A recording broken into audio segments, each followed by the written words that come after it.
Welcome to Obstacle Running Adventures. Okay. And then so for World Surface Sputter, massive, massive event. How nervous were you for like a full-on 24-hour race? Very nervous. I was very nervous. Um, Again, I remember sitting in the starting corral, just like could not sit still, just sitting there waiting. Yeah, I was nervous. But I knew that I wasn't going to stop, unless I crazy injured myself or something. So I knew that I was just gonna continue running all night long. And whether that brought me a podium spot or not, I hoped it would, but I didn't know for sure. I had no idea, how everybody else's training years were going and what my competition were doing. I knew that there were some girls there that were probably going to do pretty well too.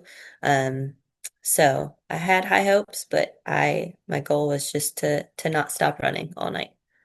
That's a good goal to have. I tell everyone for their first World Toughest Mudder or any World Toughest Mudder, like have tiered goals. And for one of them, just have like a don't give up. Like when I did my first World Toughest Mudder, 2018, my goal was to like be out there the full 24 hours.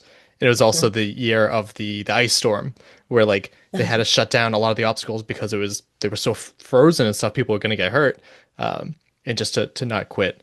And then so that year you got, I think it was third in your age group. Do you remember how many miles you got that year? This is the year in Texas. Yes. 65 miles. Okay. 65. Pretty good. Yeah. So when that was all said and Yeah. done, how did you feel about how that went? Yeah, I felt pretty good. I'm probably a little harder on myself after most things than the average person would say that I should be. So I was bummed that I didn't get a an overall podium spot. I Right. got like eighth place overall, I think, and like yeah, you said third or second. I don't remember, second or third in my age group. Um, so yes, I shouldn't have had anything to be upset about, but I was. I mean, I felt like I ran all night long, and I don't Yeah. know. Anyway, but it was my first one, and so I got to see how I did. There's a lot of hills there in Texas, and the Yeah. penalty loops were no joke, as you know. Um, so it was not an easy 65 miles by any chance. No. Um, Especially as like a but first yeah, timer too. Like there's a lot of stuff you have to learn yeah, of like, the pit is a trap. Like get in there, get your shit, get yeah, out. That's yes, something that a lot of first timers kind of get caught up on of like, do I have to change my socks? Do I have to change my shoes? Like you're probably gonna yeah, get muddy and wet anyway, so I don't think it matters too much. right. But how was your obstacle proficiency through that? Because that was actually the first time that we had like unofficially met. Because you were the second person ever to complete Funky Monkey when Oh that yeah, I option opened remember. up. So Yeah, yeah, so how did you feel about like your obstacle proficiency over the course of such a ultra event? yeah. I felt like it was pretty good. It did kind of dwindle off towards the last. I would say like probably the last half. Um, my obstacle proficiency went down. I feel like it was pretty good for the first half though. I think just the second half, the lack of sleep, the muscle fatigue, all of that kind of set in, and I started to fall off things more, go a little bit slower up the ropes and whatnot. But um, yeah. Yeah. And then you went from getting a age group podium to the next year getting a full-on podium. You took third place with 85 miles, so an extra Yeah. 20 miles in the same amount of time. How did that jump feel? Yeah. I was very excited. It was crazy. I wasn't sure. I kind of went into it with the same mindset as I had the year before, knowing that I'm just going to run all night. I'm not going to stop.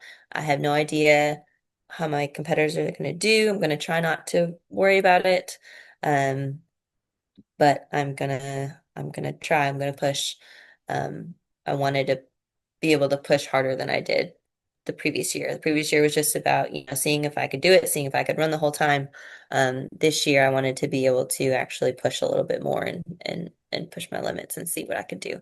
So I did there throughout the night. There were plenty of times where I could have slowed down, running slower, walked, but I would tell myself, no, you don't need to walk right now. You can run, keep running.